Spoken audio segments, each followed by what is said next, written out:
Manalangin po tayo. O Diyos, salamat po sa gabing ito.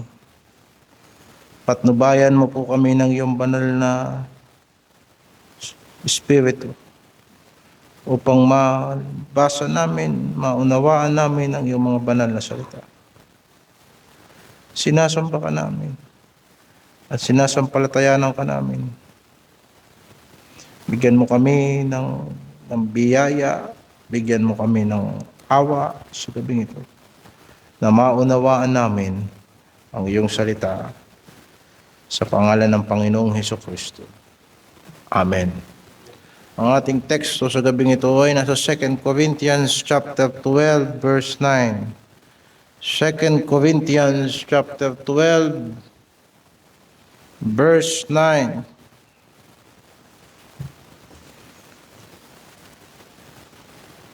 Kaninang umaga ang ipinangaral sa atin ay patungkol sa physiological na pagsubok.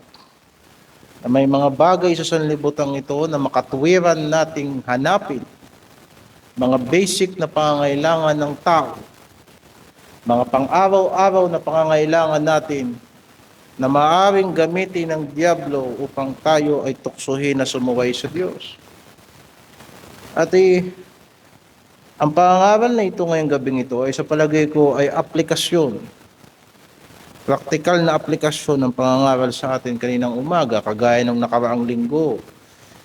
Nang pinangaralan tayo patungkol sa estratehiya ng Diablo at paano nagtagumpay ang ating Panginoong Hesukristo sa pagkatukso sa Kanya, ay nagkaroon din tayo ng aplikasyon sa gabi na dalawa lang ang pamamaraan para ang Kristiyano ay magtagumpay sa tukso ng Diablo. At ang una ay ang magpasakop sa Diyos. At ang pangalawa ay lumaban sa Diablo. Mahirap na ginugusto natin ang kasalanan habang tayo ay nagpapasakop sa Diyos.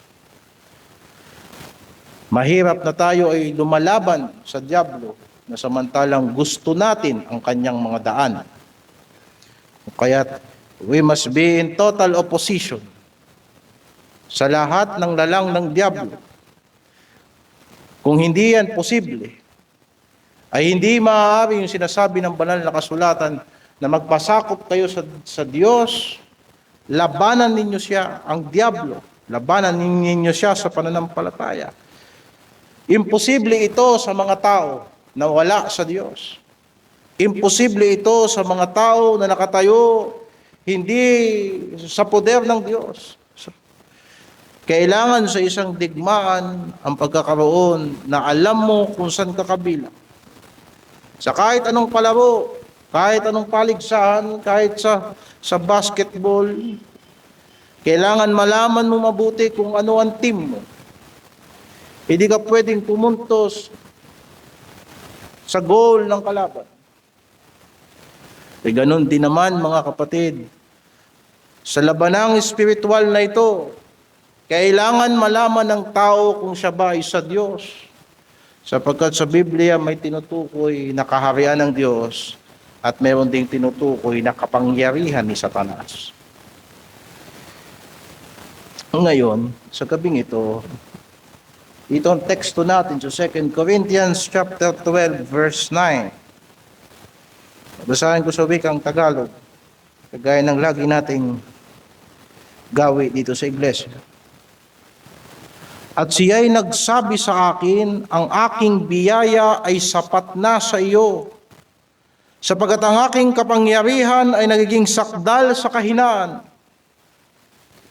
Kaya't bagkus ako'y magmamapuri na may malaking galak sa aking kahinaan upang manahan nawa sa akin ang kapangyarihan ni Kristo. Pagpalain ng Panginoon ang pagkabasa ng kanyang salita. Dalawa lang ang bahagi ng pangangaral sa gabing ito. Una, bakit kailangan ng biyaya? At pangalawa, bakit sapat ang biyaya ng Diyos? Ngayon, kung saan tayo magdadalhin ng aplikasyon yan mamaya, alam naman natin lahat yan ay mauuwi kay Kristo. na siya ang punot dulo ng biyaya. Na ang tao ay hindi pa nakatikim ng biyaya ng Diyos kung hindi niya pa tinanggap si Kristo. Sapagkat si Jesucristo ay puspos ng biyaya. Dito sa context ng buong chapter 12, ano yung tinutukoy ni Apostol Pablo? Na sinabihan siya ng Diyos na ang aking biyaya ay sapat na sa iyo. Bakit kailangan ito? Bakit dumating tayo sa verse 9? Sapagkat dito sa verse 1, sumulat si Pablo sa mga taga-Korinto, kinakailangan ako'y magmapuri, bagamat ito'y hindi nararapat. Ngunit aking sasaysayin ang mga pangitain ko at mga pahayag ng Panginoon.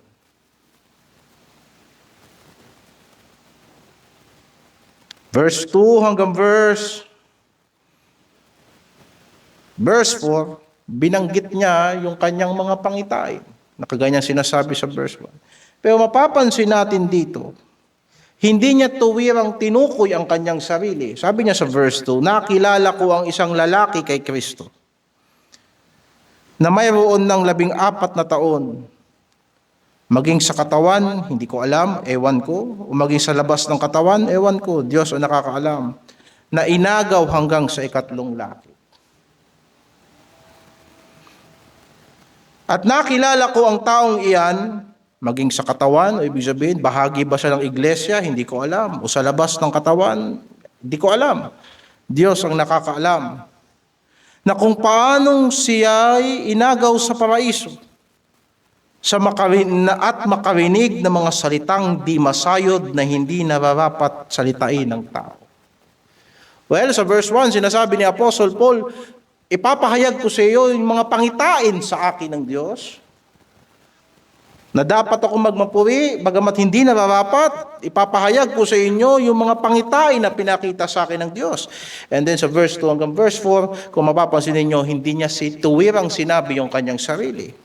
Na itong taong ito, na kanyang binabanggit, ay nakarating na sa 3 langit. Na itong taong ito na kanyang binabanggit ay nakita niya na yung paraiso. Na itong taong ito na kanyang binabanggit ay nakarinig ng mga bagay na hindi niya maunawaan. Doon mismo sa lugar kung nasaan ang Diyos.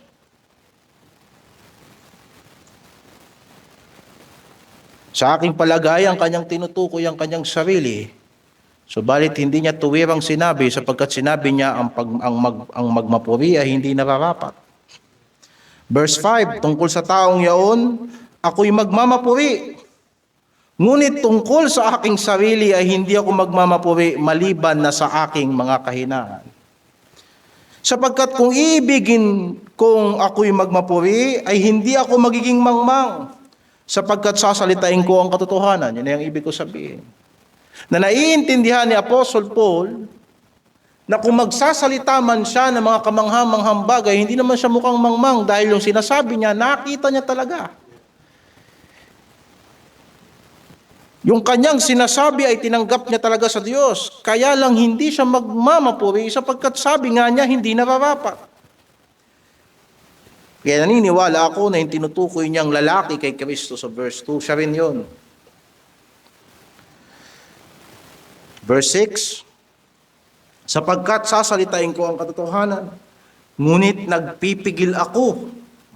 You see, so hindi niya tuwirang binabanggit yung kanyang sariling experience na parang sarili niyang experience. Nagpipigil ako, baka ang sino man ay mag-akalang ako'y mataas sa nakikita niya sa akin o naririnig sa akin. I-contrast mo ito sa maraming mga ngaral sa panahong ito na ipinagyayabang nila yung kanilang mga revelation. Mayroon pang sumulat ng libro ng mga bagay na nakita niya sa langit. Sa isang panaginip. Hindi kagaya nito ni Apostol Pablo.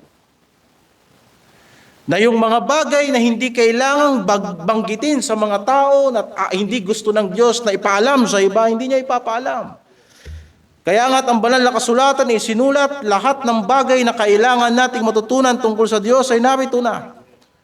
At yung mga bagay na hindi natin kailangan malaman, pinasadya ng banal na Espiritu na hindi isulat dito.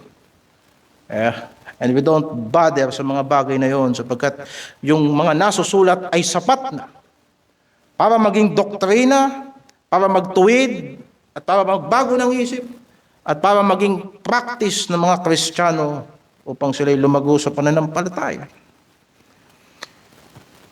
Na baka mga tao sa kanya na sumunod. Si Pablo, talagang malupit yun na apostolis. Ikita mo, meron siyang mga pribadong pangitain.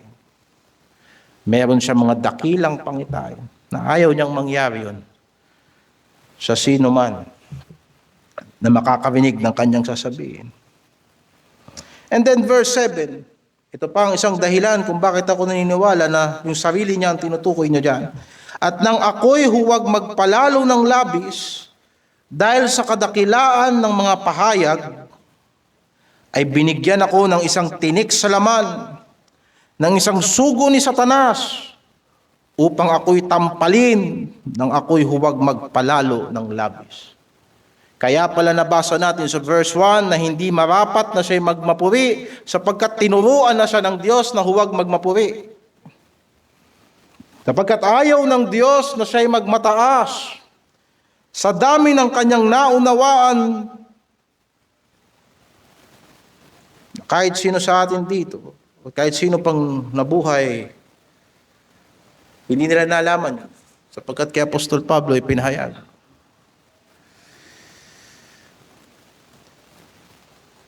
At ginawa ito ng Panginoon upang siya'y matutong magpakumbaba. Pero tignan natin kung ano ang ginamit ng Diyos para matuto ang apostol na ito ng pagpapakumbaba. Sinabi niya sa verse 7, binigyan ako ng tinik sa laman, ng isang sugo ni Satanas. If you look at the verse, sa madaling salita, itong kahirapan, itong tinik sa laman na nararanasan ni Apostol Pablo, gawa ni Satanas. Pero sino ang nagbigay? Sino ang nagbigay? Walang duda, ang nagbigay nito yung ayaw na siya'y magmataas. Ang Diyos. Ayaw ng Diyos na magmataas si Pablo.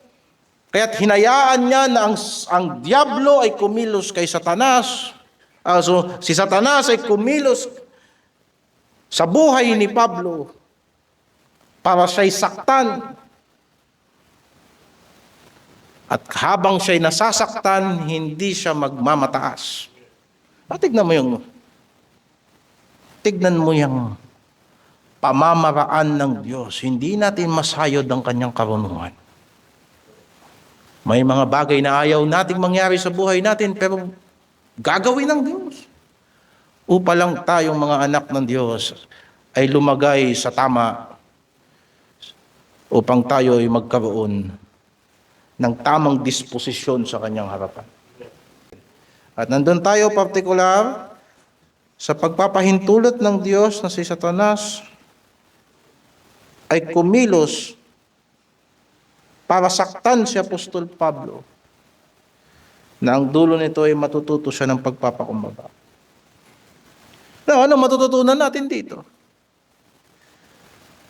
Anong klaseng tinik sa laman ang pinag-uusapan dito? Hindi malinaw sa atin. Hindi nakasulat dito kung anong tinik sa laman. Pero kung iisipin mo, siguradong hindi ito masarap sa pakiramdam. Sapagkat una, sino bang gustong matinik?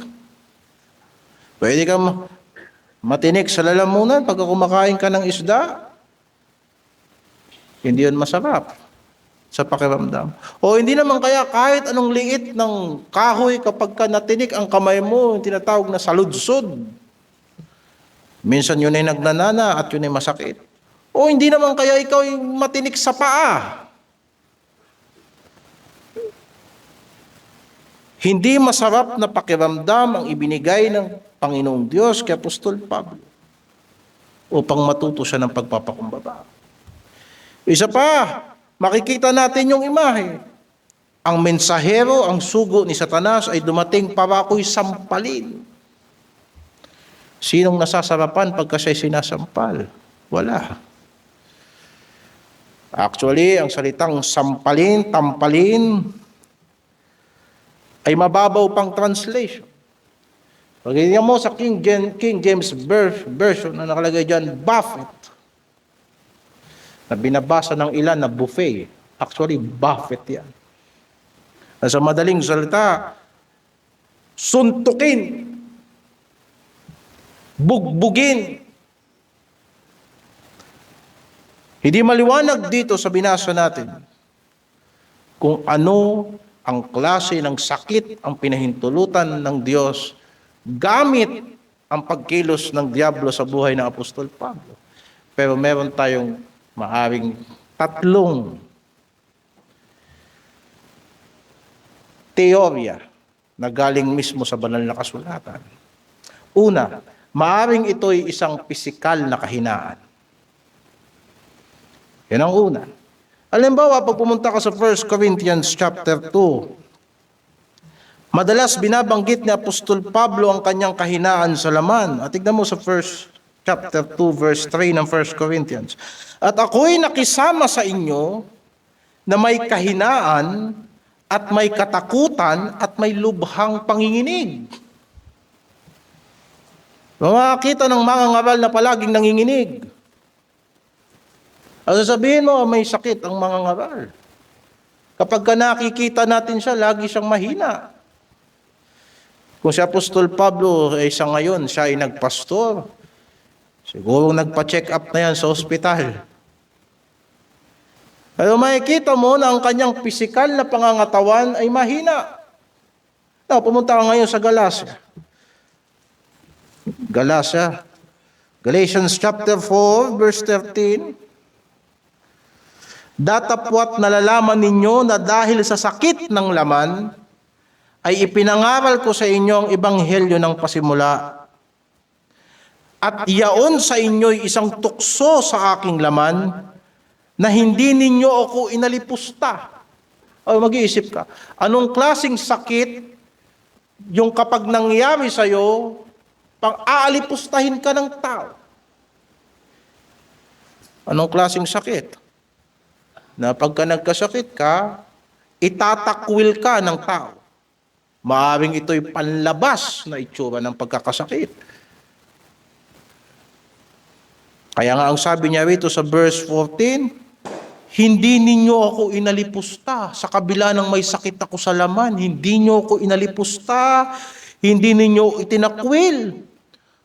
Kung hindi ako itinanggap ninyong tulad sa isang anghel ng Diyos, tulad ng kay Kristo Jesus, tinanggap ninyo ako parang anghel ang pagtanggap nyo sa akin. Pag nagtuturo ako sa inyo, nakikinig kayo. Hindi ninyo ako pinangdidirihan. Anong klaseng sakit yan? And then sa pagdating mo sa verse 15, saan nga naroon yaong inyong kapalaran sapagkat pinatotohanan ko sa inyo na kung mangyayari ay inyong dinukit sana ang inyong mata at ibinigay sa akin. Kaya marami nag-speculate na ang sakit ni Apostol Pablo, sakit sa mata. Na sinabi niya sa mga taga-Galacia, dumating ako sa inyo dyan, sakitin ako. Nakikita ninyo yung aking itsura. Pero hindi ninyo ko inalipusta. Hindi ninyo ko tinakwil. Sa sobrang awa nyo sa akin, halos dukutin nyo yung mata nyo tapos i-donate nyo sa akin. Kaya sabi ng iba, ng mga theologian, ang sakit ni Apostol Pablo ay sakit sa mata. Na maaari mong i-connect kapag noong panahon na yon na hindi pa advance ang siyensya, kapag ang mata mo lumuluwa at nagnanana, lagi kang makakaramdam ng lagnat sapagkat may infection. Kaya madalas siyang nanginginig sa pangangaral ng ebanghelyo ni Kristo. Ano magtatanong ka, hindi ba mga apostoles nagpapagaling? Oo, ba't hindi nila pinapagaling ang sarili nila? At lalong higit, hindi sila pinagaling ng Panginoon. Ito nga yung sinasabi rito. para wag magmataas ang apostol. Binigyan siya ng pisikal na kahinaan. Well, pag tinignan mo, maaaring hindi yan konektado doon, pero yan ay isang senaryo na maaari nating makita. Or pwedeng tumutukoy din ito sa kanyang mga pag-uusig na nararanasan. Pwede ito sa mga oposisyon na kanyang nararanasan sa ministeryo. Pagka bumalik ka sa 2 Corinthians chapter 12.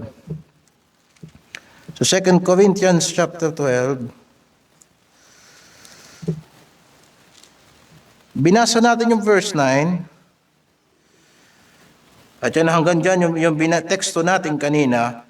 Immediately, pagkatapos niya na sinabi na siya ay magagalak sa kanyang kahinaan upang mapapurihan si Kristo, verse 10, sinabi niya, kaya nga ako'y nagagalak sa mga kahinaan, sa mga pagkaapi, sa mga pangangailangan at sa mga pagkakausig at mga paghihinagpis dahil kay Kristo. Sapagkat pagka ako ay mahina, ako nga'y malakas.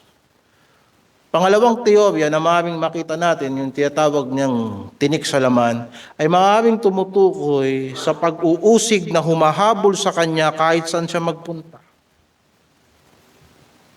Walang naniniwala sa Apostol Pablo.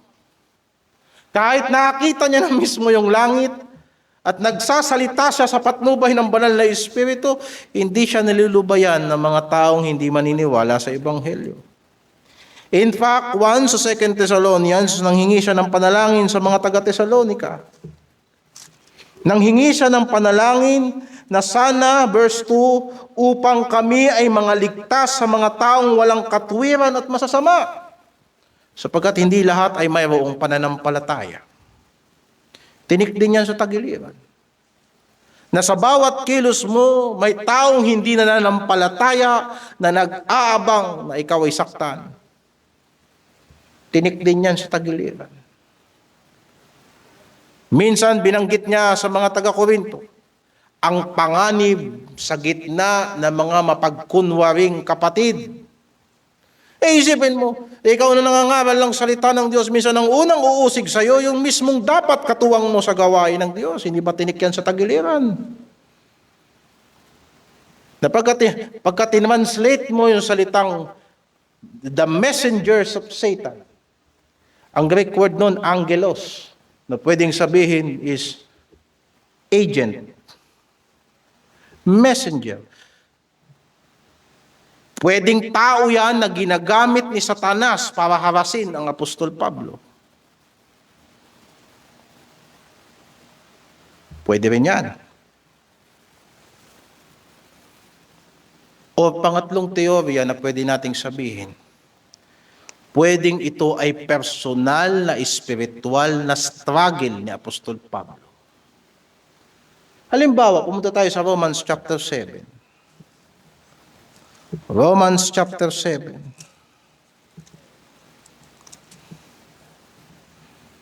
Verse 18. Sapagkat nalalaman ko na sa akin, sa makatuwid ay sa aking laman, ay hindi tumitira ang anumang bagay na mabuti. Sapagkat ang pagnanasa ay nasa akin, datapwat ang paggawa ng mabuti ay wala. Sapagkat ang mabuti na aking ibig ay hindi ko ginagawa, ngunit ang masama na hindi ko ibig ay siya kong ginagawa. Datapwat kung ang ginagawa ko, datapwat kung ang hindi ko ibig ay siya kong ginagawa, eh hindi na ako ang gumagawa nito, kundi ang kasalanang tumitira sa akin. Kaya nga nasumpungan ko ang isang kautusan na ibig kong gumawa ng mabuti, ang masama ay nasa akin. Nakakita mo. Pagawin nating simple. Mentras tayong natututo ng salita ng Diyos, lumalaki ang pananagutan natin na sumunod sa salita ng Diyos. Pero mabigat ang responsibilidad na sumunod sa Diyos. Gusto mong sumunod sa salita ng Panginoon.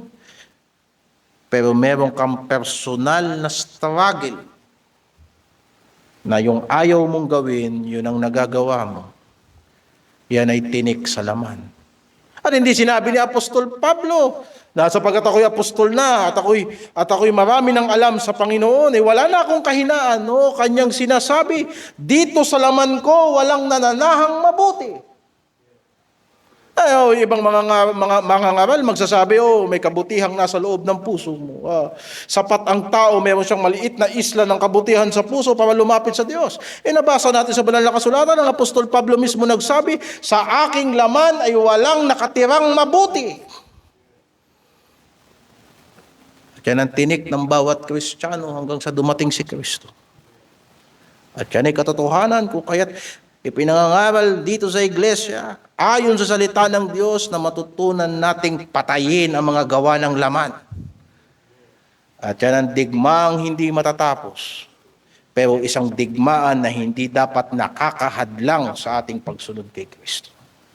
Ngayon, nilinaw natin kanina na yung tinutukoy na tinik sa laman, hindi klaro. Pero maaring isa sa tatlong yan o maaring yung tatlong yan sabay-sabay. Pisikal na kahinaan, pag-uusig na galing sa sanlibutan o galing sa mga peking Kristiyano na nakakalapit kay Apostol Pablo na nananakit sa kanya, o isang personal na struggle na tanging siya lang at ang Panginoon ang nakakaalam. Ngayon, magtatanong kayo, bakit hindi ito nilinaw? Bakit hindi ito inilinaw ng banal na kasulatan? Bakit ito malabo? Sapagkat ang binasa natin sa sa 2 Corinthians chapter 12 ay naglalayon na matuto tayo sa biyaya ng Diyos.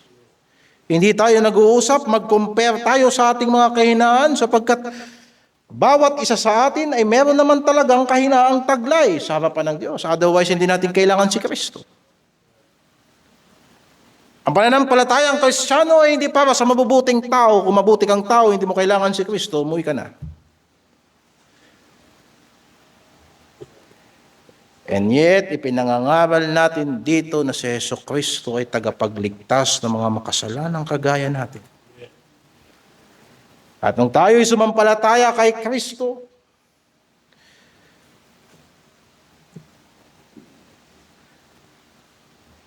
ang banal na Espiritu ay nanahan sa puso ng taong sumasampalataya. Pero kagaya ng isang bansa, imagine mo ito. Halimbawa kung sasakupin mo ang isang bansa, ang ginawa ng general, inatake niya yung pinakasentro, yung kabisera. Nakakuha niya yung capital ng bansa. Anong ginawa ng mga kalaban? Ang ginawa ng mga kalaban, nagtago sa mga bundok. Kaya kung uunawain mo, parang ganito yun. Nanalo na sila, pero may mga rebellion pa rin sa mga bundok. May mga kalaban ay nag-adapt ng guerrilla tactics na nasakop nila, pero hindi nila tuluyang nasakop. Sa ganong ilustrasyon, parang ganon din yun. Na si Jesucristo, kung tayo'y tunay na ligtas, ang banal na Espiritu ay nakaupo sa ating puso. Pero sa himaymay ng dulo ng mga daliri natin at sa talampakan natin, may mga guerrilla na nagtuturo sa ating magrebelde sa Diyos araw-araw. Na kailangang matalo yan sa pangalan ni Kristo. At kaya tayo'y umaasa sa isang muling pagkabuhay sa kanyang pagbabalik. Hindi nilinaw yan sa 2 Corinthians 12 upang walang magmataas sa atin na sasabihin natin, hindi ko problema yan. Hindi ko kailangan ng mensaheng ito. Kung ito'y patungkol lamang sa pisikal na kahinaan, maaaring sasabihin ng mga malalakas sa atin, hindi ko kailangan ng pangangaral na yan. Para lamang yan sa mga sakitin. Para lang yan sa mga senior citizen. Para lang yan sa mga lumpo, etc., etc. O baka naman kung ito'y patungkol sa oposisyon, sa mga pag-uusig lamang, sasabihin ng iba, walang umuusig sa akin. Ako'y kaibigan ng lahat. At dahil sa kabutihan ko, nakakapag-akay ako ng tao kay Kristo. Hindi ako inuusig. Hindi ko kailangan ng pangangaral. O hindi naman kaya, kung ito ay patungkol lamang sa spiritual na struggle, magaling tayong magtago ng mga kahinaan natin. In fact, kaya nga maraming mga Kristiyano hindi marunong manghingi ng prayer request sa kanyang kapwa. Sapagkat marami tayong personal na kahinaan na ayaw natin pag-usapan. Wala tayong lakas na harapin. Ngayon, hindi ito ginawa ng Panginoon na malaman natin at binigyan lang tayo ng tatlong teorya kung ano yung tinik sa laman ni Apostol Pablo. Upang maabot ang lahat ng pangangailangan natin. At nakita natin na ang lahat ng ito ay pinahihintulutan ng Diyos. Hindi sa pamamagitan ng mismong kamay ng Diyos, kung hindi sa kapahintulutan niya sa pagkilos ni Satanas. Itigan natin si Satanas na bilang kaaway. Magtatanong, posible ba yun? Posible ba yun na si Satanas ang maging instrumento ng Diyos para ang mga Kristiyano ay mahubog sa kababaan? Pero makikita mo yan sa Job. Madalas na binabasa natin dito. Na naghingi ng pahintulot si Satanas upang si Job ay tuksohin. Una, yung kanyang pisikal na ari-arian, mga material na ari-arian. Lahat ng kanyang bakahan, namatay. Lahat ng kanyang mga tupa. Yung kanyang mga anak, lahat namatay ng isang iglap. Subalit si Job ay hindi pa rin bumitaw sa Panginoon at siya'y nanatili sa pagtitiwala sa Diyos na kanyang sinabi, kahit ako'y patayin niya, magtitiwala pa rin ako sa kanya. At nakita yon ng dyablo. At sinabi ng Diyos sa kanya, kita mo si Job, sinaktan mo na yung mga ari-arian niya, pero hindi pa rin siya, so hindi niya pa rin ako sinusumpa. So si Satanas, palibhasa, ayaw tumanggap ng pagkatalo. Ang sabi niya, material yun eh. Subukan nating saktan yung katawan niya. Pag hindi mo binigyan ng sakit yan, baka pag binigyan mo ng sakit yan, sumpain niya ang pangalan mo. Sinabi ng Panginoon, sige, saktan mo siya, pero huwag mong papatayin. Purihin ng Panginoon, marunong siya mag-ingat ng buhay ng kanyang mga anak.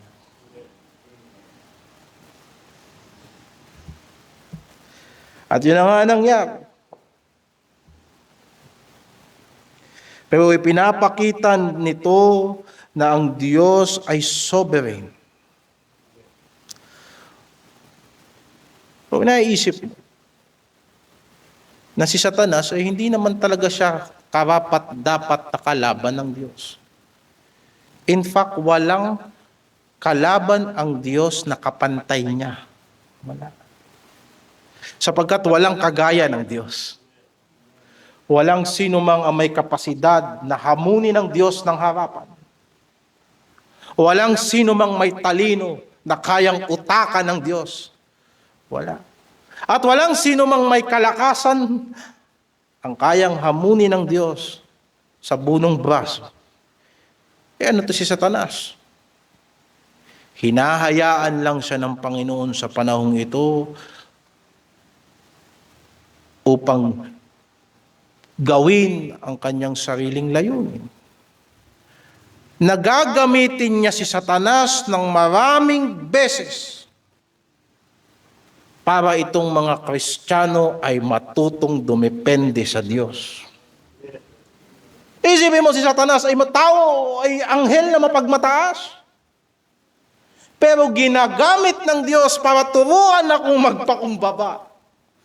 Isipin mo, anong masasabi mo sa mga bagay na yan? Kundi yung bagay na sinasabi ni Apostol Pablo, oh, what are the depths of the riches of the wisdom of God. Bumaisip. Yan ang dalawang bagay na namamangha ako na kung paano ang isang makasalanan na kagaya ko ay niligtas ni Kristo sa pamagitan ng kanyang buhay, sa kanyang kamatayan sa krusya ng una. At pangalawa, paano ginagamit ng Diyos ang masasamang bagay para sa ikabubuti ko. Dalawang bagay na hindi sapat ang katalinuhan ng sanlibutan para ipaliwanag. Subalit ipinakikita ng Diyos na siya'y matapat. At anong layunin? Maliwanag sa talata, anong layunin? Na si Apostol Pablo ay matutong magpakumbaba. At yun ang unang bahagi ng pangangaral. Bakit kailangan ng biyaya ng Diyos? Sapagkat tayo'y may kahinaan. Maraming iba-iba ang kahinaan natin. Maraming at this moment na naglilingkod tayo sa Panginoon, hinahatak tayo ng katawan natin sa higaan. Maraming at this moment na naglilingkod tayo sa Panginoon, ating mga mahal sa buhay kontra sa pananampalataya natin. Ang iba sa inyo, tumakas lang kayo sa mga amo nyo. O hindi naman kaya iniwan na kayo ng mga kaibigan nyo dahil sa pananampalataya nyo kay Kristo. O hindi naman kaya marami tayong spiritual na struggle. Bisyo na hindi natin mabitawan. Addiction sa pornography na hindi natin maiwaksi. Masyado tayo nagiging addict sa Facebook at sa YouTube. Gusto nating manalangin pero wala tayong lakas na manalangin. Bagamat gusto nating gawin pero nahihirapan tayo. At tuwing tayo nagsasama-sama sa pananambahan, marami sa atin nahihiya tayong bumahagi sa gawain ng Diyos. Sapagkat marami tayong mga problema pa na hindi natin malagpasan. Ang lahat ng iyan ay nasa atin ngayon upang matuto tayong magpakumbaba. Hindi kailangan pagtakpan ng mga kahinaan na yan sa pamagitan ng pagmamataas. Minsan nahuhuli tuloy ang tao. Kung sino yung mayabang, yun yung maraming tinatago. Kaya kapag tayo nagyayabang, mabilis tayong masaktan. Mabilis tayong mapikon. Sapagkat meron tayong mga itinatago sa ating puso at nahuhuli ng Panginoon yan. Nasasaling yan ng mga kapatid, ng mga fellowship. Minsan hindi naman natin sinasadya makatisod, pero biglang, ang kapatid natin biglang na-open. Ba't ba na-open yun? Kaya pala may tinatago na nana na hindi namin alam. Gayon pa man mga kapatid, ano man ang punto ng ating katayuan sa harapan ng Diyos, nilagay ng Diyos yan para matuto tayong magpakumbaba. Kaya tayo nagpapakumbaba una sa harapan ng Diyos. Sapagkat una sa lahat, ang mga makasalanang kagaya natin ay walang anuman na pwede nating gawin upang tayo ay maging karapat-dapat sa isang Diyos na banal. Wala. Agagaya ng nasusulat, lahat ay nagkasala at hindi nakaabot sa kaluwalhatian ng Diyos.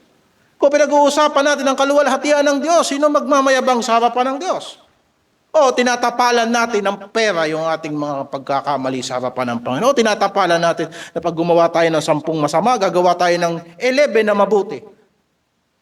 Anong ginawa natin sa mga kasama natin? Tinabunan natin ng carpet, tinapunan natin ng maganda.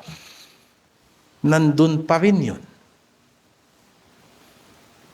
Every time na meron kang ginagawang mabuti sa kanan, meron kang iniiwan na multo sa kaliwa. Mga tao na ginagawan ka ng mabuti, meron ka namang mga tinatagong mga tao na pinaiyak mo ng lihim na walang nakakaalam.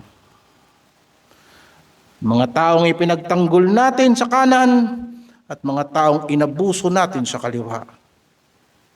Mga nagkautang sa atin na binayaran natin sa kanan at mga utang na tinatakasan natin sa kaliwa. Iba't ibang klase. Kaya sino ang mapapawalang sala sa harapan ng Diyos? Wala. Kung kaya sinasabi sa Efeso 2:8, ang kaligtasan ay sa biyaya lamang, sa pamamagitan ng pananampalataya kay Kristo. Sapagkat kailangan natin si Kristo. Ang relihiyong Kristiyano, ang aral ni Kristo na dinala sa lupa na ito, ay nagpahayag siya sa atin ng Diyos na hindi mababayaran ng salapi. Na ang Diyos na hindi mo mapapaniwala sa mga sinasabi mo pero nakikita ng Diyos ang puso. O tignan ninyo mga kapatid, ang kadakilaan ng Diyos. Ang Diyos na hindi natin madadaya at ang Diyos na hindi natin matataguan. Na sabi ng banal na kasulatan, ang mga taong ito ay lumalapit sa akin ng kanilang bibig, pero ang kanilang puso ay malayo sa akin. Kaya nga't kailangan ng Diyos na mahabag sa atin. At hindi naghahanap ang Diyos ng anuman sa atin. Bakit? Sinasabi ng banal na kasulatan sa Roma 5:6, nang tayo'y mga mahihina pa, si Kristo ay namatay para sa mga makasalanan. O ang ebanghelyo na ipinangangaral ay hindi para sa mga taong malalakas, kung hindi sa mga taong mahihina at umamin ang kanilang kahinaan sa harapan ng Diyos. Kung kaya't ang krus na ipinangangaral natin sa lugar na ito, na sentro ng ebanghelyo, na ipinangaral din ni Apostol Pablo, we preach Christ crucified. Ang Kristong napako sa krus. Baka sa akala mo na maililigtas mo ang sarili mo at hinahanap ng Diyos na maayos ka muna bago ka lumapit sa Kanya. O baka iniisip mo na maayos na muna ang buhay mo bago ka magtatapat sa Kanya. Hindi yan ang mensahe ng Ebanghelyo.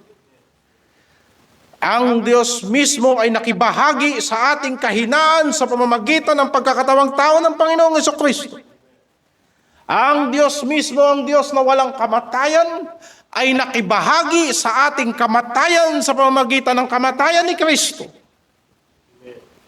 At yan ang ipinapakita ng Ebanghelyo. Upang sa ganun, sa kawalang pag-asa ni Kristo, matutunan mo na kaya ng Diyos bumuhay ng patay. Ang mga tao nagpapakamatay kasi wala ng pag-asa. Ay iniisip ng tao, sino magbibigay sa akin ng bagong simula? Paano ka magkakaroon ng bagong simula kung ang ginagawa mo, winawasak mo sarili mo?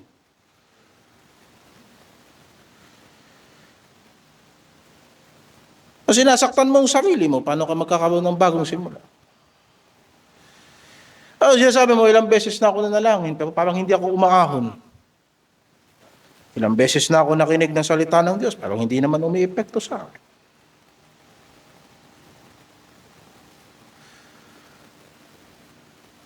Wala akong sasabihin sa iyo maliban sa lumapit ka kay Kristo.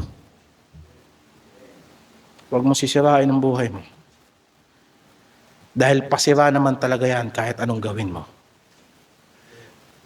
Pero sa Jesucristo na muling nabuhay mula sa mga patay, nakita mo sana yun, na kaya kanyang bigyan ng bagong buhay sapagkat siya'y muling nabuhay mula sa mga patay. At kapag dumating ang panahon na nakaupo ka na lang at wala ka nang magagawa sapagkat ikaw ay palubog na, kahit puti na ang buhok mo at nanghihina ka na, asahan mo pa rin na may muling pagkabuhay dahil sa Jesucristo ay muling nabuhay mula sa mga patay.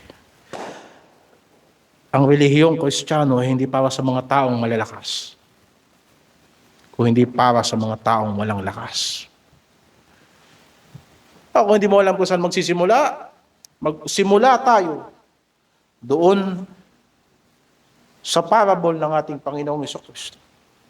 Na may dalawang taong pumasok sa templo. Ang sinabi ng relihiyosong tao, pinupuri kita o Diyos, sapagkat sinusunod ko ang lahat ng kautusan. Nag-iika po ako 3 beses sa isang araw. Sa lahat ng kinikita ko, nag-iika po ako.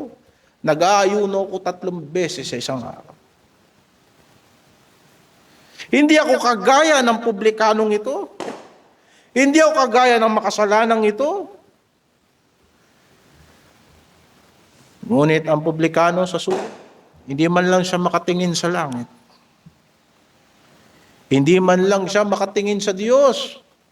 Ni kahit na hindi naman talaga niya makikita ang Diyos, pero alam niya at that moment na nagagalit ang Diyos sa kanya. Gayunpaman, ang puot ng Diyos ay hindi sapat na magpalayo sa taong gustong magsisi. Tumingin siya at sinabi niya, O Diyos, mahabag ka sa akin, ako'y makasalanan. Ano sinasabi ko, Panginoon, iligtas mo ko, mabuting tao ako. Panginoon, iligtas mo ko, sapagkat hindi ako kagaya ng Pariseyo na yon, mayabang. Nandito lang ako, loki lang. Ano? O Panginoon, mahabag ka sa akin, ako'y makasalanan. At sinasabi ng Panginoong Jesucristo, kapwa sila lumabas sa templo, pero yung isa pinawalang sala sa harapan ng Diyos. Sapagkat siyang nagmamataas ay ibababa, at ang nagpapakumbaba ay tataas ng Diyos. Nakasulat yan sa chapter 18 ng Luke. Ngayon, bakit sapat ang biyaya ng Diyos? Sapagkat sapat ang biyaya ng Diyos na turuan si Apostol Pablo na magpakumbaba. Binasa na natin sa verse 9 yan. At palagi ko ilang beses na ako nagpaulit-ulit dito. Ang aking biyaya ay sapat na sa iyo, sapagkat ang aking kapangyarihan ay nagiging sakdal sa kahinaan. 3 beses si Apostol Pablo, verse 8 na lang, O Diyos, alisin mo sa akin itong tinik sa laman. Ayoko nitong kahinaan ko na to. O Diyos, pagalingin mo ko sa sakit ko. O Diyos, tulungan mo ko sa addiction ko. O Panginoon, ang mga bagay na ito na hindi ako makapagpatuloy sa iyong salita, alisin mo sa akin. Ako'y nahihirapan sa kabila ng gusto kong magpatuloy.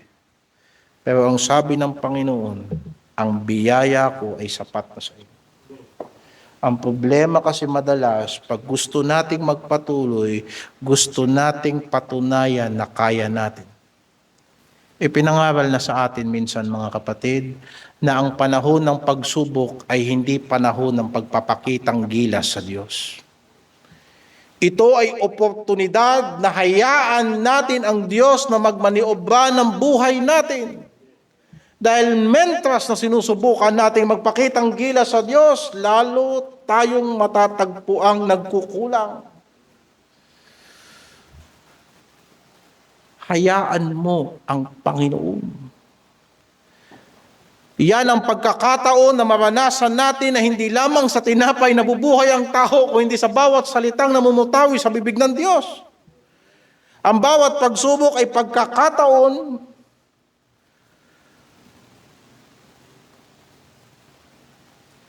na huwag nating tuksuhin ang Panginoong Diyos. Bawat pagsubok ay pagkakataon na magkaroon tayo ng masarap na pagsamba sa Kanya. Marami sa atin, hindi na tayo lumuluha sa Panginoon. Sapagkat sa pakiramdam natin, wala na tayong problema. Hindi na tayo nagbibigay ng mabigat na priority sa pananalangin, sapagkat akala natin na pagplanuhan na natin ang lahat at hindi tayo sasablay. Huwag nawa pahintulot ng Diyos na kailangan pa tayo bigyan ng Diyos ng malubhang sakit para lang matuto tayong manalangin ng walang patid. Huwag nawa pahintulutan ng Diyos na ilagay tayo ng Diyos sa bingit ng kamatayan para lang matutunan natin na mahalaga pala ang kanyang salita. Pero huwag nating tuksuhin ang Panginoong Diyos, kaya niyang gawin yan. Pero anong magagawa mo sa panahon na yan? Hihintayin mo pa na tuluyang saktan ng Panginoon ang katawan mo bago mo maisip na kailangan mo pala ang biyaya ng Diyos? Huwag mga kapatid. Huwag tayo magmataas sa Panginoon habang kumpleto pa tayo at may lakas at humihinga. Manalangin. Mas masarap manalangin habang hindi pa dumarating ang tukso. Kaysa nananalangin ka na ang tukso hindi mo na matatakasan sapagkat nandyan na. Hindi mo na maaatrasan sapagkat ikaw ay nasa bunganga na ng leon. Naalala ko tuloy yung tao na sinagpang ng buhaya na panood ko sa KMJS. Nagpanik ang mga tao. Yung isang binti, kagat-kagat na ng buhaya. Ang buhaya, 14 feet o 17 feet, malaki yun. Saltwater crocodile, malalaki.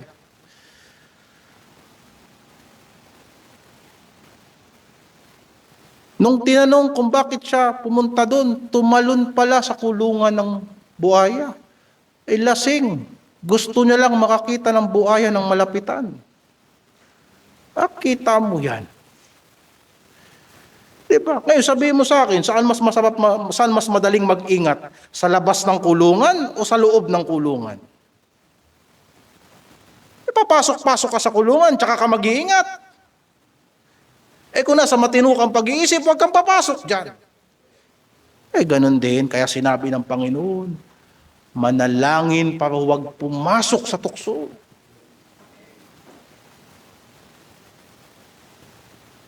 Sapagkat kung tayo ay magmamataas sa salita ni Kristo dyan sa babala na yan, papasok ka talaga at mahihirapan ka. Pero sapat ang biyaya ng Diyos na matutunan mo na kailangan mo ang Diyos. Napakaraming tao pinababayaan ng Diyos sa gusto nila. At marami sa ating mga Kristiyano naiinggit tayo, sana wala rin akong Diyos. Sana walang salita ng Diyos na humahad lang sa mga gusto ko. Nagkakamali ka. Darating ang panahon, sasabihin ng mga tao, O Diyos, iligtas mo rin kami, pero huli na ang lahat. Salamat sa Panginoon na tinuturuan niya tayong tumawag sa Kanya.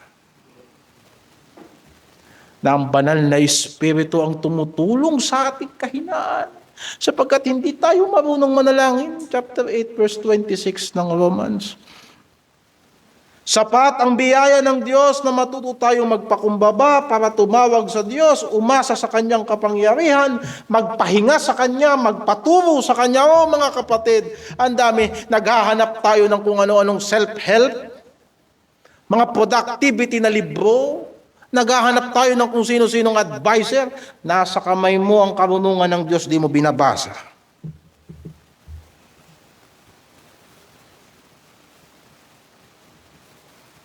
Tandaan natin na ang kasalanan ni Satanas ay hindi panggagahasa at lalong hindi pagpatay at lalong hindi pagnanakaw sa langit.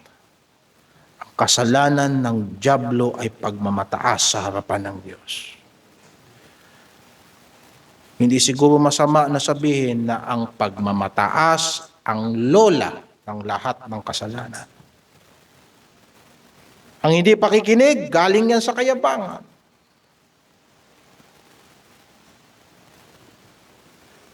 At hindi yan bagay sa mga Kristiyano.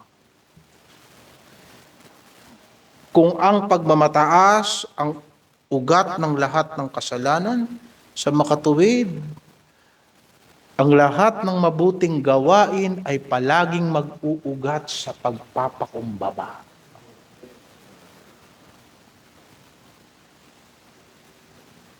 Kaya nga, ang Panginoong Hesukristo nung pamarito, ano ang kanyang attitude? Pagpapakababa. He humbled himself and became obedient.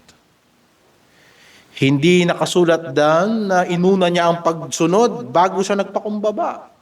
Ang lahat ng pagsunod sa harapan ng Diyos ay nag-uumpisa sa attitude ng puso na matuto tayong magpakumbaba sa Diyos. O huwag tayong magmamataas. At ang mga kahirapan na pinahihintulutan ng Diyos sa atin, dinadala niya tayo sa ugat na yan, sa Espiritu ni Kristo. Mahirap sumunod, totoo. Pero mas mahirap magkaroon ng totoong pagpapakumbaba. Maraming sumusunod para magyabang. Kaya nga ang kaligtasan hindi sa gawa. Bakit? Baka pag nagawa mo, sabihin mo, gawa mo yan. Kung sasabihin mo, mas madaling sumunod, mas madaling magpakumbaba kaysa sumunod, hindi mo naiintindihan ang pamantayan ng Diyos. Gusto mo maintindihan ang pagpapakumbaba? Ito ang pagpapakumbaba. Ang Diyos na gumawa ng lahat ng bagay, bumaba bilang tao at ipinanganak sabsaban, yan ang pagpapakumbaba. Ikaw, anong iniwan mo para magpakumbaba? Ako, anong iniwan ko para magpakumbaba? Anong sinakripisyo mo para magpakumbaba ka? Minsan we do it in a power play. Para tayong nag-chess na nagsasakripisyo tayo ng pyesa pero sa dulo tayo makikinabang. Ganyan ba ang idea natin ng pagpapakumbaba? O we do it simply as business. Pero hindi pagpapakumbaba.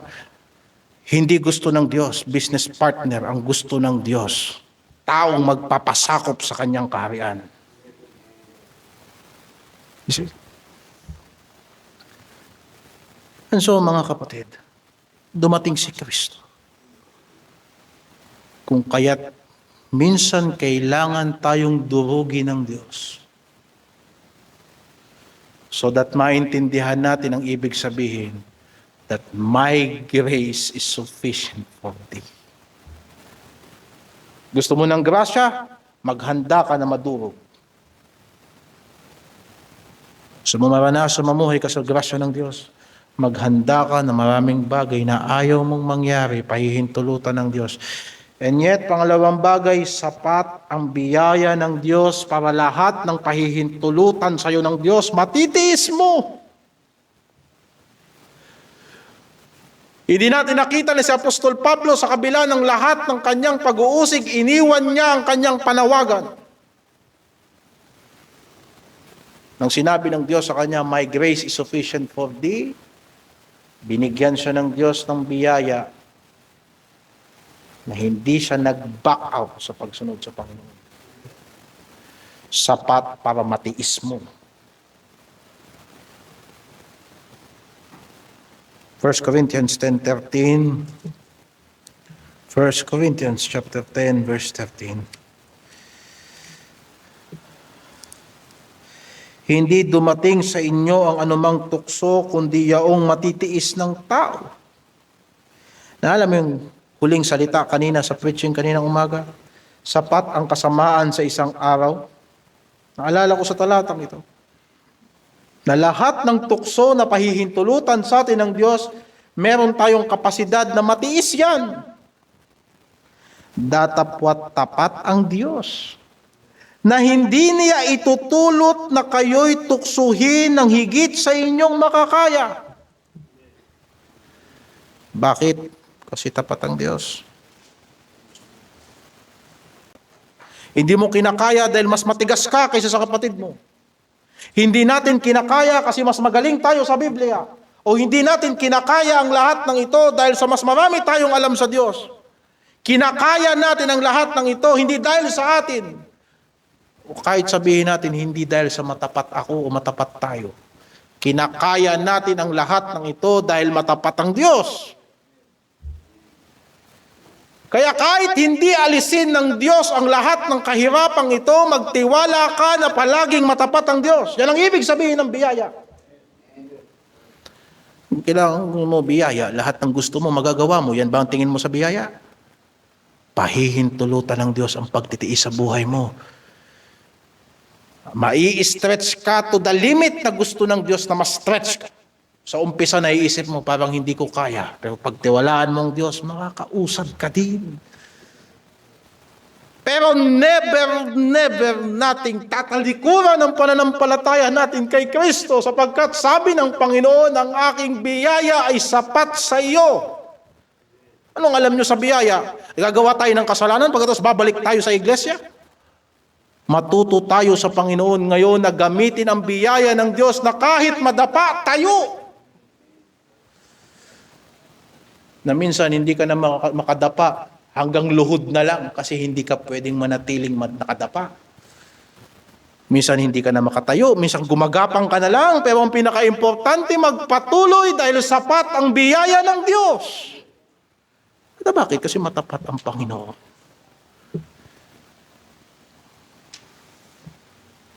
Kung kaya't kailangan natin si Kristo. Ngayon, paano ito naranasan ni Apostol Pablo? Ito yung paborito nating basahin palagi. Pumunta ka sa 2 Corinthians. Chapter 4, verse 7.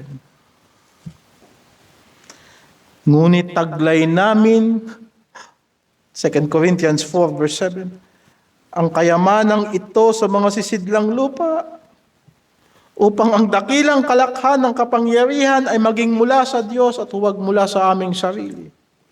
Parang yan din na sinasabi ni Apostol Pablo kanina, kaya hindi siya nagmamayabang, baka mag-iba yung tingin sa kanya ng tao. Na baka sabihin, yung kapangyarihan galing sa kanyang sarili at hindi galing na sa Diyos. Pero ito ang kanyang karanasan, verse 8, sa magkabi-kabila ay nagigipit kami, gayon may hindi naghihinagpis. Ba? Ano akala mo sa Kristiyano, hindi ka na magigipit? Sabihin ko sa iyo, mentras ka nagiging Kristiyano, magigipit ka para lang matutunan mo na hindi ka pasasayahin ng material na bagay. Di ba? Yun ang kabaliktaran nun eh. Nagigipit pero hindi naghihinagpis. Alam mo, pag hindi mo nakuha yung gusto mo, maghihinagpis ka. So anong solusyon pag nagigipit? Matutong maging masaya sa mga bagay na mahalaga. Nagigipit pero hindi naghihinagpis. Ituloy natin. Nangatitilihan, gayon may hindi nawawala ng pag-asa. Ano kala mo, pagka-Kristiyano ka? Pagka-Kristiyano na ba tayo? Hindi na ba tayo mabablangko? Naku, habang naglilingkod ka sa Panginoon, magsasabay-sabay lahat ng problema mo, mabablangko ka. At minsan tatayo ka na lang, titingin ka sa langit, ano bang kasunod na gagawin ko?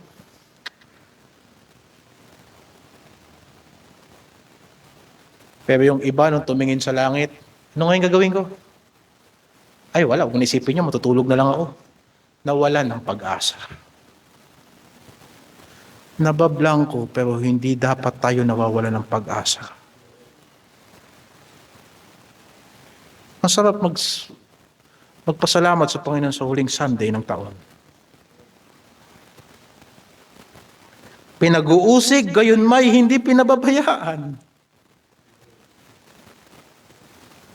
Sinong iiwan sa iyo dahil sa pananampalataya mo kay Kristo?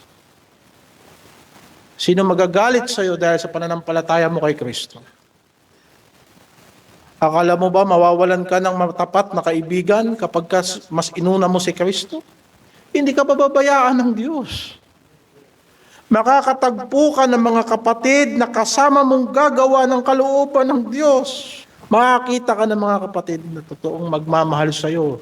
Hindi dahil sa magaling ka, hindi dahil sa maganda ka, hindi dahil sa pogi ka, hindi dahil sa makakatulong ka. Minsan makikita mo mga kapatid mo na mamahalin ka mentras na wala kang maiaambag. Bakit? Ang importante rito, gawin natin ang kalooban ng Diyos. Dahil mahirap sa sanlibutan na sumunod kay Kristo na mag-isa ka, kailangan mo ng iglesia. At hindi dinisenyo ni Kristo na ang sinumang sumampalataya kay Kristo mag-isa. Kaya kung kayo ay tumanggap na kay Kristo, magpabautismo kayo, yan ang kalooban ng Diyos. Hindi tayo pababayaan ng Diyos. Magsasalita ng masama ang tao sa atin, nakakahiya, masisira ang reputasyon natin. Basta siguraduhin mo lang na yung binibintang sa'yo, hindi mo talaga ginawa yan. At magpapatuloy ka sa paggawa ng mabuti. Kung ang Panginoong Hesukristo nga, nagbuhat ng krus Nung binitin dun sa kahihiyan, ano man yung maliit na, ano bang reputasyon natin, gano'n na ba tayo kalaki sa daigdig na to? Nakagaya ng Diyos na yung kanyang kaluwalhatian, ayaw niya na mapintasan. Eh, ano man yung konting reputasyon natin na isakripisyo natin kay Kristo. Basta si Kristo lang ang mabuti. Kahit hindi na ako, basta si Kristo. Basta kay Kristo na tayo tumingin. Si Kristo ang sundin natin, si Kristo ang pasalamatan natin. Dapat tayong mababa, si Kristo ang dapat may taas. Inilulok mo, gayon may hindi nasisira. O mga tao na kapag dumanas na matinding kahirapan, nabubura ang pangalan sa aklat ng buhay. Of course, hindi yung totoong doktrina. Sinasabi ko lang, nawawala ang kaligtasan. Of course, hindi totoong aral yun. Ibig ko sabihin, Kristiyano ka, nilalamon ka ng sanlibutan, lumaban ka. Sapagkat hindi disenyo ng Diyos na masira ka kasama ng sanlibutang ito. Malulugmok ka pero hindi ka masisira. Kaya dapat masisira. At bakit niloloob ng Diyos yan? Verse 10. Laging saan may tinataglay sa katawan ang kamatayan ni Jesus upang ang buhay ni Jesus ay mahayag naman sa aming katawan. Ngayon, sino ang makakatagal? Sino ang makakatagal na nagigipit? Sino ang makakatagal na naghihinagpis? Sinong makakatagal na nangantitilihan? Sinong nakakatagal na pinag-uusig ka? Sinong makakatagal na lagi kang parang pinapatay? Kung sa tao lang wala, kaya nga sinabi ni Kristo, ang aking biyaya ay sapat sa iyo.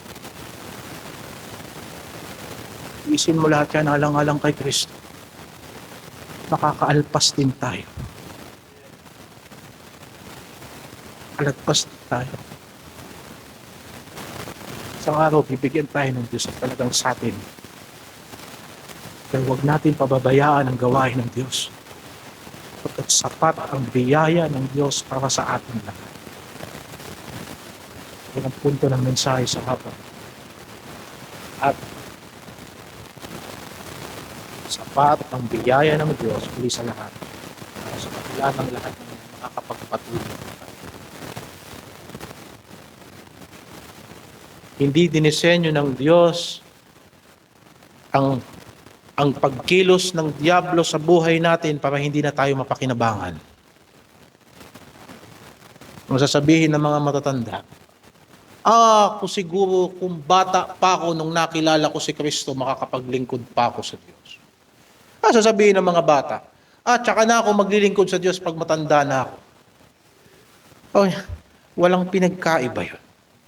Bata o matanda, kung dulo na ng panahon natin, o umpisa pa lang ng panahon natin, wala nakakaalam ng buhay natin ng Diyos lang. Pero ito ang panahon na tinatawag tayo ng Diyos na huwag na tayong magdududa sa Kanya. Ito ang panahon na magdesisyon na tayo na sumuko kay Kristo. Sa Kanya na namatay at inilibing at muling nabuhay. Na sumuko tayo sa Kanyang banal na Espiritu. Manalig tayo sa Kanyang salita.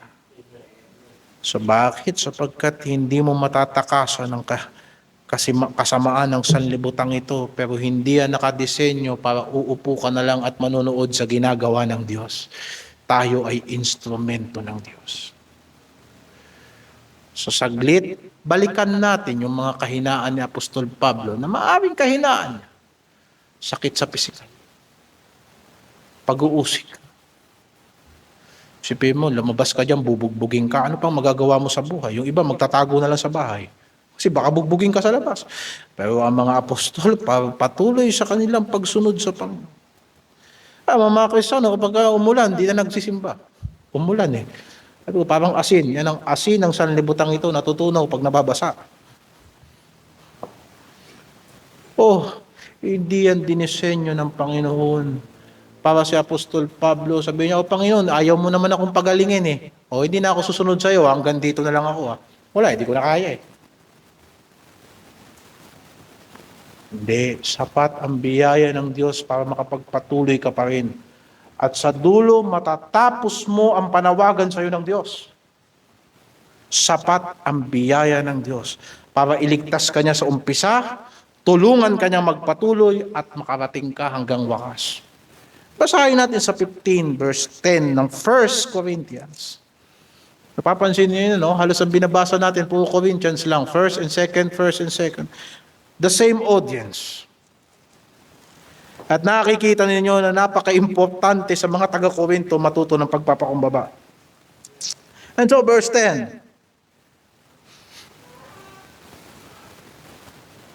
Datapwat sa pamamagitan ng biyaya ng Diyos, ako'y ako nga.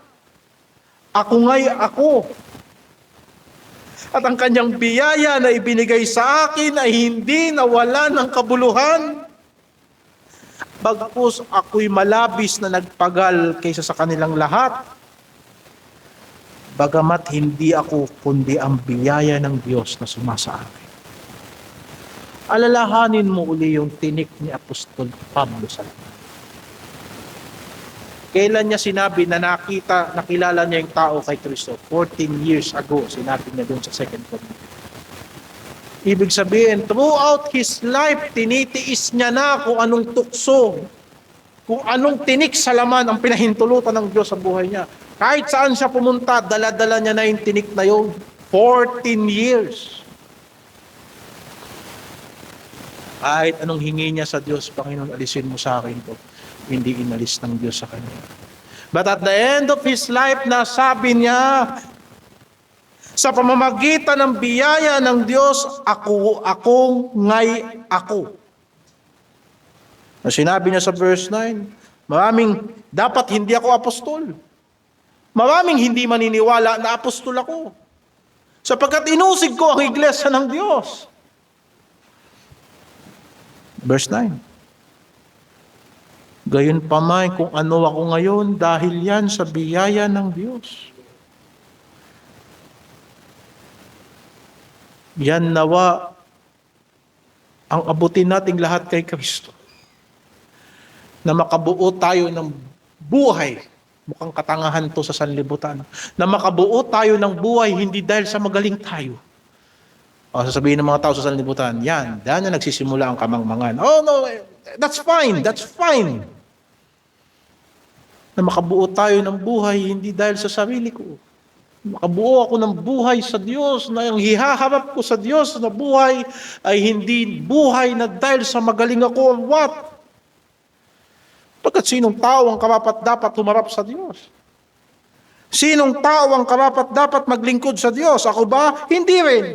Sino sa atin? Wala. Totoo lang, sa kahirapang meron tayong walang maniniwala na totoo tayong Kristiyano sa mga taong materialistic. Anak ka ng Diyos, wala kang kotse. At ang sagot ko naman, ba't ako magkakakotse? Di ako marunong mag-drive.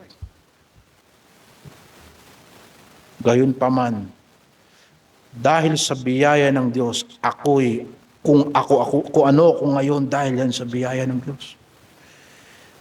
Sinaktan ko ang iglesyang ito. Inusig ko ang iglesyang ito. Ginawan ko ng masama ang iglesyang ito. Walang maniniwala na magpapastor ako. Ayoko nito. Gayunpaman, sapat ang biyaya ng Diyos. At pag nakita mo ang kadakilaan ng biyaya ng Diyos, hindi pwedeng hindi mo siya mahalin. Sapagkat namatay siya para sa iyo. Hindi pwedeng hindi mo siya pagtiwalaan. Anong gagawin mo sa biyaya ng Diyos? Tatapatan mo? No, huwag mong tapatan ang biyaya ng Diyos. Ang gawin mo sa biyaya ng Diyos, tanggapin mo. Panghawakan mo. Panampalatayanan mo, pagtiwalaan mo. Sapagkat ang biyaya ng Diyos na tinatanggap natin, hindi lamang para kumain at uminom tayo at bukas mamamatay tayo. Ang biyaya ng Diyos, sinabi rito, bumubuo ng pagkatao. O hindi totoo yun, paano sinabi ni Apostol Pablo? Sa pamamagitan ng biyaya ng Diyos, ako nga'y ako. Tingnan natin sa biyaya ng Diyos, para lang tayo mabusog. Para ma-celebrate natin ang Christmas ng walang aberya. Oh, mabiyaya ang Diyos. No. Bawat isa sa atin ay unique sa kapintasan at kalakasan na meron tayo, pero isa lang ang bagay kung bakit tayo pare-parehas na nandito, kailangan natin si Jesus Christ.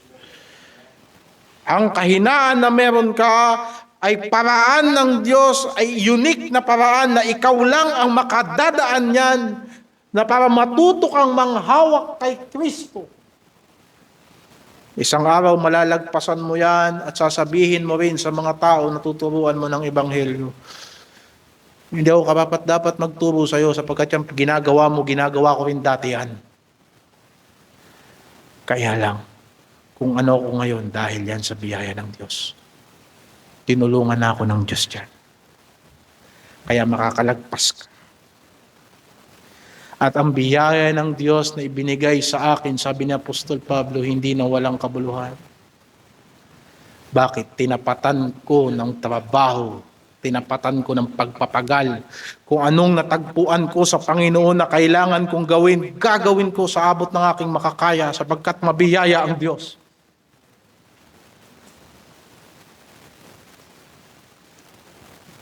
Kaya mga kapatid, sinabi niya, hindi naman ako, kung hindi ang biyayang nasa akin.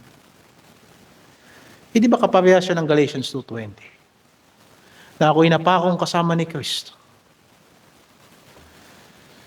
Gayunman ako'y nabubuhay. Hindi naman ako kundi si Kristo ang nabubuhay sa akin.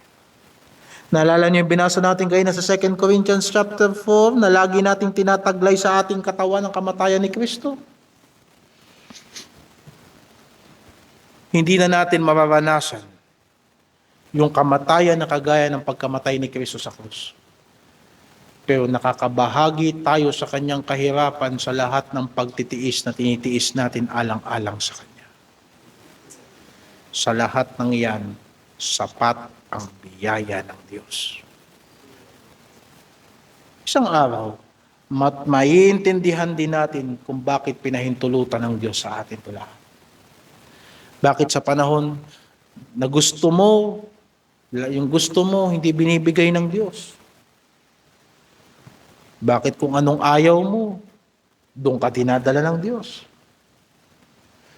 Kung bakit kung kailangan mahina ka na, doon mo naintindihan ang kalooban ng Diyos sa buhay? Bakit kung kailan parang ang dami mo nang sinayang, tsaka ka tinawag ng Diyos? Maraming hindi mo maintindihan, pero at the end of the day, maiintindihan natin na hinuhubog pala tayo ni Kristo. Hinuhubog ng Diyos ang iglesyang ito sa pamamagitan ng paghuhubog niya sa mga buhay natin. Kung sino man sa atin, ang kailangan nating makilala si Kristo para masampalatayanan natin. Bukas tayo sa Bible study. Bukas tayo sa pagtatanong. Bukas tayo sa pag-aaral. Ba't hindi yan makukuha na isang upuan? At nais po sana namin na buksan ninyo ang inyong mga tahanan para sa Bible study. Ngayon pa man, mga kapatid, sa mga kapatid ko sa iglesia,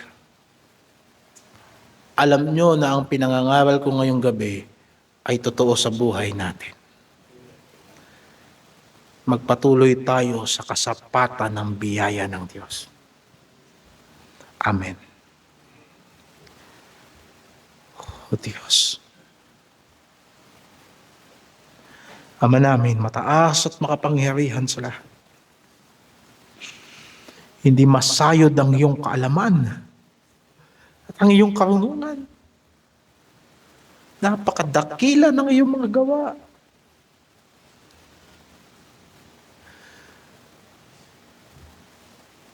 Tulungan mo, Panginoon, na palagi kaming magpakumbaba sa harap mo. At salamat na eto palang mga kahirapan, mga sakit, mga pag-uusig, eto na pala yung sagot mo. Lagi kaming nananalangin na tulungan mo kaming magpakumbaba, eto na yung sagot mo. Na kami po ay dinadaan mo at pinararanas mo sa mga tinik sa buhay namin, sa katawan namin, para huwag kaming magmataas. Tinatawag mo kaming umasa sa iyong biyaya at sinasabi mong sapat ang iyong biyaya. O Diyos, mahabag ka sa amin. Patawarin mo kami sa aming pagmamataas, sa pagreklamo, sa pinangungunahan ka namin. Gayon pa man, Panginoon, Ikaw ay mabagal sa pagkagalit at masagana sa iyong awa at nagpapatawad ka ng mga kasalanan. Patawarin mo kami. Tulungan mo kaming lumakad sa bagong paglakad sa pamamagitan ng iyong biyaya na palaging sapat sa aming mga buhay. Sa pangalan ng Panginoong Hesus. At humihingi po kami ng espesyal na panalangin sa mga kasama namin sa gabing ito. Sa mga bisita namin sa gabing ito. Sana po sila iyong kinatagpo ayon sa kanilang pangangailangan. Pagpalain mo sila ng pagpapala na nais mong ibigay sa kanila. At higit sa lahat, kanilang makilala si Kristo at magpasakop kay Kristo. Sa dakilang pangalan ng Panginoong Hesus.